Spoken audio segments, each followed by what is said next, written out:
During difficult times, you are likely to turn to your family and friends for support, or maybe you prefer to go it alone.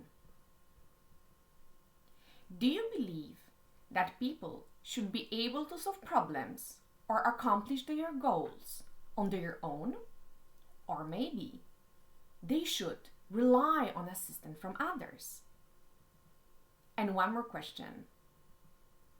Do you think that people may sacrifice their own comfort for the greater good of everyone else?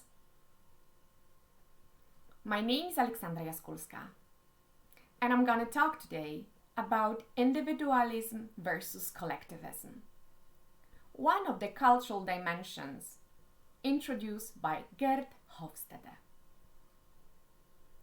The fundamental issue addressed by this dimension is the degree of interdependence a society maintains among its members. The high side of this dimension, called individualism, can be defined as a preference for a loosely united social framework, in which individuals are expected to take care of only themselves and their immediate family. In opposite, collectivism represents a preference for a tightly knit framework in society which individuals can expect their relatives or members or of the particular group to look after them in exchange for unquestioning loyalty. A society's position on this dimension, individualism versus collectivism, is reflected in whenever people's image is defined of I or we.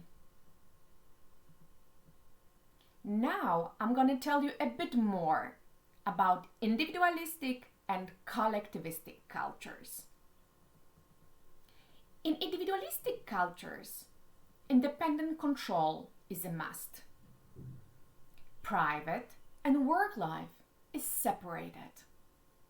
In those cultures, individual achievement is very important. Trust is placed in individual decisions.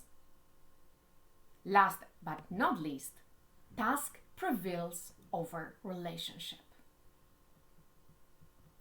On the other hand, in collectivistic culture, there is a strong focus on the group. Work and private life intermix. You need to remember that in collectivistic culture, there is a pleasure from group achievement.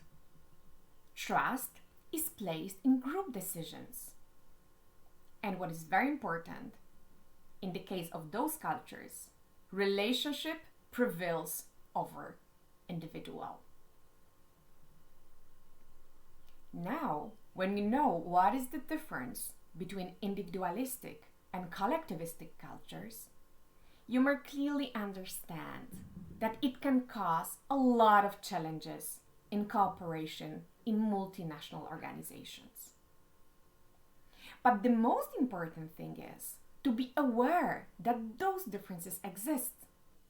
Only then you are able to understand them and develop your cross-cultural awareness.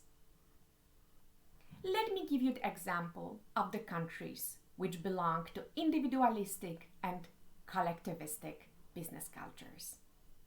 So individualistic business cultures, that's definitely United States, the Netherlands, Australia, Germany, Israel.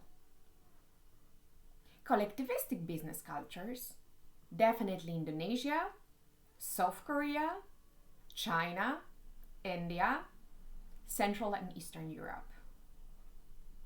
Where will you place your country? Do you believe that the business culture of your country is more individualistic or collectivistic? Do you know already what is your self-image? Do you define yourself in terms of I or we. Please remember that this have a very big influence on this how you act in your work. So I believe it's really worth to take some time and think about individualism versus collectivism. Where will you place yourself?